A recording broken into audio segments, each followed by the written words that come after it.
Welcome to Concussion Talk Podcast, episode 144. I'm talking to Michael Terry, and I forgot to ask his rank or his former rank, but we will talk soon about Project Enlist, which is Canadian Armed Forces and Concussion Legacy Foundation of Canada, and about their project to study the get help with study post-mortem, obviously, brains of veterans. But first, I will just thank my sponsor, HeadCheck Health. HeadCheck Health bridges gaps in concussion care through simple, powerful technology. Join organizations like the Canadian Football League, Factory Racing, the Canadian Junior Hockey League, Eastern Washington University, and Volleyball Canada. Rely on HeadCheck to improve communication and optimize care. Visit headcheckhealth.com for more. And after all that, now, Michael Terry, I'd like to thank you so much for being on this podcast and teaching me about this program. So thank you so much. And thanks for having me, Nick. And yes, I guess better than me trying to talk about your history, but you can just how did you get to this Project Enlist Concussion Legacy Foundation? And also your speaking tour. So I guess first off with just who are you and like your former rank and stuff. Okay. So again, my name is Michael Terry. I am a 23-year veteran of the Canadian Armed Forces. I retired as a master corporal. So I spent 17 years in the infantry, and then my last 6 years of service, I was an imagery technician, so a photographer, videographer, and public affairs specialist. I was actually diagnosed with PTSD in 2001, shortly after I returned from Africa, and I continued to serve another 17 years after that. When I released in 2018, I was really, in bad shape, really suffering from PTSD. And I started basically doing a speaking tour across Canada where I share my experience of living with PTSD, and I share the struggles of transition to civilian life after service, especially for somebody like me who joined, I was 18 years old right out of high school. So my entire adult life was spent in that environment. And that was kind of how I came to be associated with Project Enlist Canada. A fellow veteran that I had interviewed during one of my speaking tours, his name's Ryan Carey. He retired as a captain. He's a former NFL player. Yeah. And he works for Project Enlist Canada as their operations officer. And, he kept talking to me about concussion and about head injury. And I kind of kept saying, hey, Ryan, man, I'm a PTSD guy. Why do you keep talking to me about this? And after a while, I actually started to listen and realized, how the effects, post-concussive syndrome, chronic traumatic encephalopathy, can kind of mimic PTSD, and how prevalent head injuries are in veterans, and we probably don't even know. So that's how I came to be the outreach coordinator, because I was out doing outreach anyway, and that's how I became the outreach coordinator for Project Enlist Canada. Nice. Actually, speaking of just head injuries and just, first of all, before I ask that, where were you and how long were you in Africa? That was your first tour, I guess, or no. So my first tour was actually in Bosnia in 1999. And then in 2001, I went to Ethiopia and Eritrea, and I was there for about 3 months. So yeah, I had two tours back to back. And then my third operational tour was to Afghanistan in 2008. So so that's the deployment. I kind of want to ask you about the Ethiopia Eritrea thing, but the crisis in 01. But and also now compared to now, what do you think it's now? But that's not in the theme of this podcast. So we'll move on. But I'm gonna ask you after this podcast is over. So you, because you mentioned you put on headphones. So both people are watching this. Michael, bunch call you Terry. Michael didn't have headphones on before we started recording, and you figure that's from, or you figure that's from, definitely from military induced, let's say, ordnance induced Yeah, it is most certainly service related. So the last audiogram I had, this doctor who I'd never met, he looked at my results and he said, okay, you've been in the Army at least 10 years. You had a combat arms focused job and you're a right-handed shooter. Yeah. And he could tell all that from the hearing loss pattern in my left ear. Oh, So yeah, so definitely oh, service. yeah. Yeah, that'd be so. I guess before I get down too much in a rabbit hole, because I find all this stuff just fascinating. So, but we'll get to a Project Enlist. So, what is it, and when did it start? And I guess that's where I listed what is Project Enlist and when did it start. So Project Enlist Canada is a military focused study on the physical impacts of military service on the brain. So Concussion Legacy Foundation Canada is the parent organization, and it's a chapter of Concussion Legacy Foundation that began in the United States under Chris Nowinski. And Chris was, Chris started the foundation. Tim Fleiser is the president of Concussion Legacy Foundation Canada. He was a former NFL player. And it really kind of started with the study of accumulated brain injury and chronic traumatic encephalopathy in athletes. And what they started to notice in the States through their study was that they started to study military brains and realized that somewhere in and around 60% of the brains that they studied post-mortem through autopsy came back positive for CTE. And what they figured was, okay, this isn't just coming from those big hits that you see like athletes, like boxers, football players. It's coming from an accumulation of, subconcussive or microconcussion events, like firing heavy weapons. One of the staples of the infantry, one of our staple weapons platforms is the 84 millimeter Carl Gustav, which is a shoulder fired recoilless rifle. And really firing this thing is like having somebody kick you in the guts. It's the amount of concussion that comes from it. So, what they found was a lot of veterans have repeated exposure to grenades, breaching charges, heavy weapons, sniper rifles, artillery pieces, all those things. And so it's suspected that a lot more veterans are affected by CTE than we realize. And because the effects of post-concussive syndrome and CTE, the symptoms mimic PTSD, the suspicion is that there are a lot of veterans who are just diagnosed with post-traumatic stress disorder and are being treated for psychosocial issues when it's actually a physical brain injury. Right. So how do that makes total sense, but how do veterans or even like ongoing people who are still in the military, how do they are they self-selected or for Project Enlist, or are they selected by doctors or psychologists or how does that happen? So we are working with, we're talking to the Canadian Armed Forces about getting a formal partnership started. We're getting involved with Veterans Affairs Canada. So really our job right now, or my job as the outreach coordinator, is number one, to try and get the message across to veterans and serving members like myself, who for years I never considered head injury. I was never diagnosed with one, never suspected it. So bringing that awareness to the fact that the job brings with it that danger, so that people can hopefully mitigate some of the risk. They know to report when they have some sort of head injury, even a minor one. They know to record it. And on the organizational side for the Canadian Forces, encouraging them to do tracking and mitigation and all those things as well.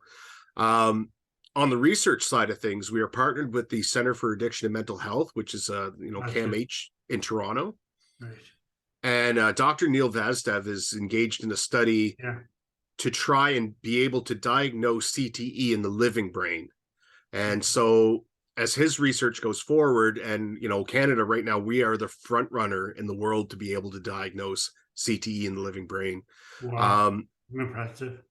Yeah, and with that ability for athletes, for veterans, once you diagnose something, then you can look at treating it. So that would go into that whole that would lead us into reporting procedures, prevention procedures, treatment protocols. Yeah, so it's really kind of a multidiscipline approach to the problem. And the biggest thing for me is making veterans aware that they may be affected, hopefully getting them to sign up for Project Enlist so that we have, so we can demonstrate the support for the project and also have the resources to carry on research. And also getting organizations like Veterans Affairs to get on board and the Canadian Forces so that we can, start to get people the supports that they need. This may be a loaded question, but when you were, I guess, when you were still serving, wouldn't have been much appreciation, I guess, understanding of repeated head injuries or concussion. But and have you know how is the Canadian Army now in that, or just any army now? Any army as we can speak to Canadian Army. How is their climate, their current climate around concussion? Like, is there much knowledge around in the Canadian Forces about concussion and its effect, or do you think more needs to be done? I think like anything, more needs to be done. Yeah. However, the Chief of Defense Staff a couple of years ago signed a letter of intent for the Canadian Forces to engage with Project Enlist Canada to work on the issue. I know I have friends who are still serving, engineers who are, of course, they're the ones leading breaching operations. And within that arena, it has been more of a focus for a while. They've begun to understand the problem, and they're pushing for all those measures, with the currently serving force. So it has a ways to go. It has a long way to go. Yeah. But it's moving in a good direction. It sounds like it. Yeah. And I mean, this and I'm, once you're out of the forces, so I released in 2018, so I'm about 5 years removed. Okay. Yeah, so once you're outside, it's a little, you don't have as much insight as to what's happening on the inside. But certainly, there are folks that we're talking to that says, this is moving in a good direction. And like 2018, I mean, although 5 years ago, it's not really, when I think about what I've noticed in the past 10 years of doing this, well, 11 years now, doing 12 years, I guess, doing this, my blog and podcast, is that a lot has changed. There's a lot of movement and improvement in knowledge, general knowledge of concussion and brain injury. So did you find when you were serving, still in the 2016, 17, even though I'm on a long 18 you were serving, but did you notice that there's a change in your comrade, your fellow soldiers, your friends in the military, that their attitude towards brain injury, concussion had changed? I certainly had friends who were diagnosed with traumatic brain injury, and most of those were related to very significant blast events. Yeah. Like IEDs in Afghanistan, things like can't that. deny. Yeah. Yeah. And for the entire time I was serving, if you weren't talking about, a diagnosed traumatic brain injury in relation to a significant event, it never really came up. So brain injury was never anything that was on my radar. Just, we used to do unarmed combat. You'd get knocked in the head, pugil fighting, or, you bang your head off of something repelling or on the obstacle course, and you'd have a headache for a day or so. But you just, it just wasn't on the radar. You just kept going. So I really spent my 23 years of service completely oblivious to the idea of brain injury. And I think that's a fairly typical experience for anybody who was never, directly involved in an incident that resulted in traumatic brain injury. Looking back, do you think you could have suffered a not like severe traumatic brain injury, but like, like you say something just that it's from firing your shoulder propelled rocket, but do you think there's any in your 20 years of service? Do you think there's any, looking back now, do you think that you may have suffered a concussion or several or at all? I think without question, I suffered or was exposed to certainly microconcussive events, maybe not a full-on diagnosed concussion. I was never diagnosed with a concussion. But I can just look at if I just look at my range history, as an 81 millimeter mortarman, and that weapon has an incredible kind of weapon signature when you fire it. and you're right within the blast radius of that And weapon when it how goes many off. times did you fire that in this training session? Or countless? Hundreds, thousands. Okay. So in 2 RCR and mortar platoon, we fired more than any other platoon in Canada. So Oof. we were always shooting. Yeah. When I look at the 84 millimeter anti-tank weapon, I fired that dozens of times during my career, but as an instructor and as range safety staff, I was present for soldiers undergoing training firing that weapon, which meant I was within arm's reach. So each soldier would come up and fire 2 rounds in order to qualify, and we might have 50 candidates fire in a day. So that's exposure to 100 up to 100 detonations in 1 day of range practice, and I did that several times a year. So in terms of exposure just to those 2 weapon systems, never mind the unarmed combat, Pujil fighting, so the times I took a knock. What is Pujil fighting? So Pujil fighting, have you ever seen maybe like American Gladiators, where Yeah. it looks like they fight with the big Q-tips? Yeah. Yeah, that's Pujil fighting. That was my guess, actually. Yeah, I had no idea, but that was my guess. And those sticks are not as soft as they look. No. So and repelling and just riding around armored personnel carriers, even that forward and backward motion of being in a armored personnel carrier, your brain is sloshing back and forth. So it's thousands of exposures to potential microconcussive events or proven microconcussive events. So and I mean I would say, there are people out there with far more exposure to those things than me. Given my career trajectory. So it's very likely that to some degree I have a brain injury. No, because I was just thinking when you mentioned that the armored vehicles, they're not built for comfort. They're built for so there's going to be. I say the shocks are not the best, and the cushions on the chairs are not there. And the LAV-3, the light armored vehicle 3, which was the vehicle we used primarily in Afghanistan, it was actually a very tall vehicle. And when you were a crew commander, it means you were standing in the turret and your head and shoulders were out of the turret. And you know how a pendulum works. The further you are from the pivot point, the more severe the motion is. And what we found was, we had people who were crew commanding. You're wearing a helmet and you've got night vision goggles on your helmet, and people were having neck injuries because they're so far from the pivot point. So that back and forth motion is so severe, it's causing neck strain. Well, it's not good for your brain either. And you have people who are exposed to that, for months at a time, day in and day out. So and just I guess if you could just talk about CTE itself. Like, so what do you is there, first of all, is it well known within the armed forces and within the veteran community, but also what is it like? What should people look out for when you talk about CTE?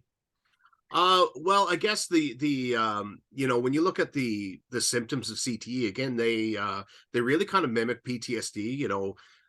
You've got brain fog, you've got inability to focus, you've got anger issues, you've got behavioral issues, cognitive decline. It can lead to dementia and other things. And one of the markers for CTE that they found is a protein called tau that builds up in the brain and actually kind of kills it basically kills the neuron receptors. So a lot of those injuries are happening on the outside of the brain where there's contact with the inside of the skull repeatedly. I guess the biggest thing, like I said, there's no way to diagnose it except post-mortem through autopsy. But if you're being treated for anger and you're being treated for psychosocial problems or cognitive issues, and the treatments that you're doing for PTSD, for depression, anxiety, all those things, if the psychosocial treatments aren't working, you may need physical treatments. And I think that's where a lot of folks I know who have traumatic brain injury who say, look, the therapy I do, the work I do for PTSD just isn't helping. And it could be, it's because they need to treat the physical injury instead of a psychosocial injury. So it's really about, I guess, you've got to talk to your care providers about the care you're receiving and how well it's working.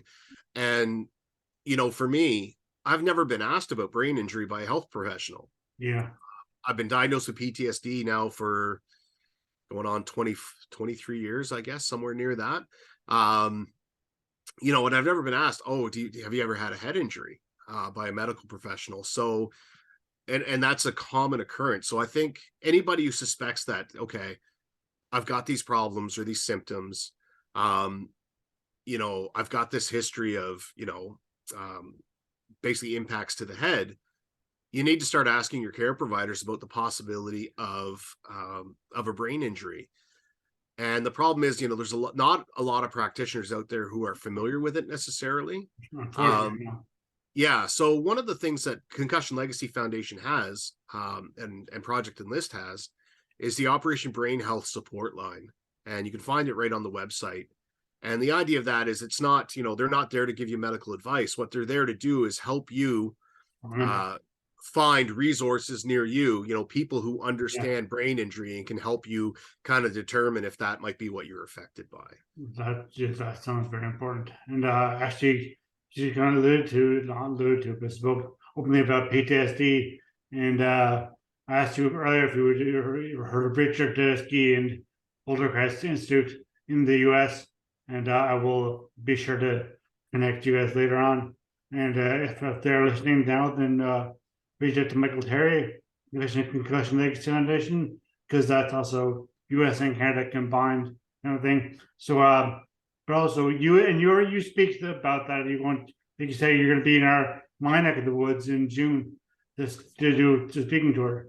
So, I Yes. will definitely come up to you there. So, do you want to speak briefly about PTSD and what you not your speech now, but what you do talk about to people who come with you? Yeah. So basically, yeah, I travel around by motorcycle. And I hold speaking events. I get organizations to host, like Canada Connect, Military Family Resource Center, Legions. And I just share very openly my story of living with PTSD, how I managed it, how it's affected me, my family, and the people around me. And then I talk about that transition from managing it to healing through it, and also the difficulties of transitioning out of a life in the Canadian Armed Forces, for 23 years and Yeah. becoming a civilian again. So for, a lot of veterans, first responders, becoming a civilian again is it's a process, and it can be a very daunting one. So basically I share my experiences for about 45 minutes or an hour. And then afterwards, just, hold an open forum question and answer period, or people can share their experiences. And it's really just about just talking openly about struggles with mental health, Yes. so that people realize, hey, I can talk about this, because it's not talking about it that leads to the isolation that often leads to suicidal ideation and completion. That's Yeah. it's the fact that people can't talk about it, and that's why they can't heal through it. So really just trying to normalize that conversation about mental health, whether it's PTSD or anxiety or depression or whatever it is. It all faces the same stigma, as does concussion and head injury. Yeah. Exactly. Because It's a yeah, trauma. well, it's invisible. People say, Yeah. oh, you look fine, like you can go to the gym and work out and you look Yeah. healthy, so what's your problem? Why can't you get over it? Yeah. So and again, that's another reason why working with Project Enlist Canada was just natural, given what I was already doing. Because when you stack a lot of the symptoms up and the stigmas up, they're very, very similar. So yeah, it made perfect sense for me to start working with Project Enlist Canada.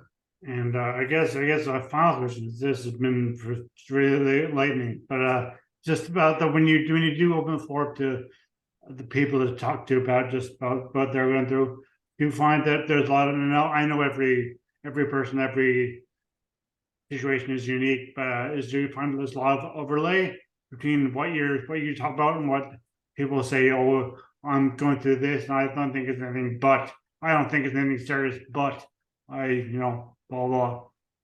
Do you find there's a lot much between yours Oh, and theirs?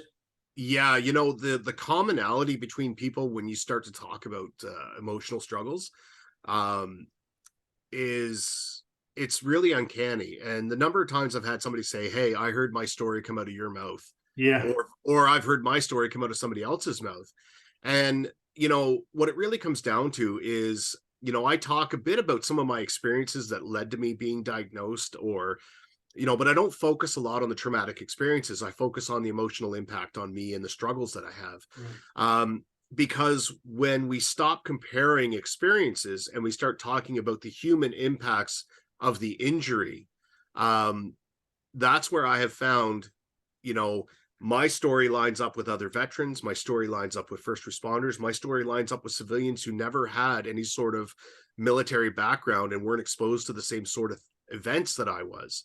So when we focus on the emotions and not the experience, it is very much it's a human problem, and it's very much struggle wise or coping wise across the board. It's similar no matter what background people come from, and I found that over and over and over again. Yeah. No, I mean, just the PTSD is important to us. So I encourage anybody to, because I certainly want to, I'll go to get out and hear you speak. Maybe you're in this area, say in Newfoundland or St. John's or the area in June. We're in the East Coast of Canada in June.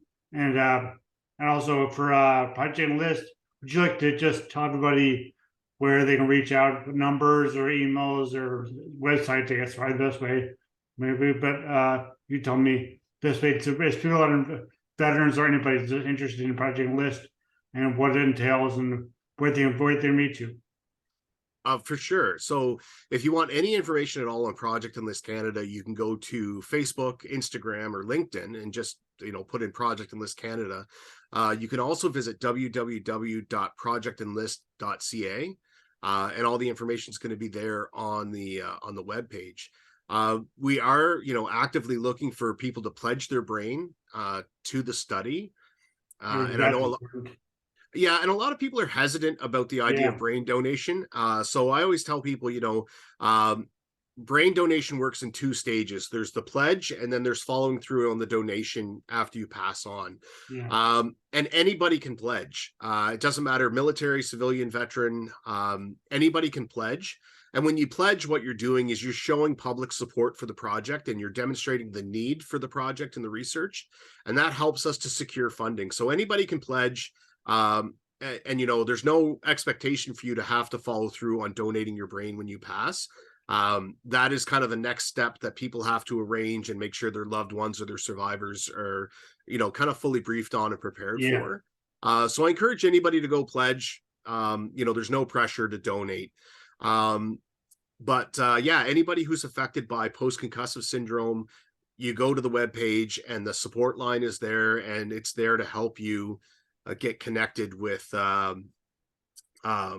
resources in your area. And that goes for athletes, that goes for, they're not turning anybody away. If somebody needs those resources, and we have the Rolodex and can connect you with people in your area, we're going to do it. So anybody who's been struggling to get connected with practitioners who understand head injury, you can go to Project Enlist Canada and check out through the support line, and somebody will be there to hopefully help guide you a little bit and hopefully get you connected. Great. So that's projectenlist.ca. Yeah, absolutely. Okay, perfect. Well, thank you so much. And this was a great conversation. And please don't hang up or whatever, disconnect, because I still have some questions. And if you have time, I'd love to hear your thoughts. So, but for else, thank you so much for listening. And we'll see you again soon, or hear you, or you'll listen to me again soon. And thank you. Thanks, Michael. Thanks, Nick. Okay, I gotta find the stop button.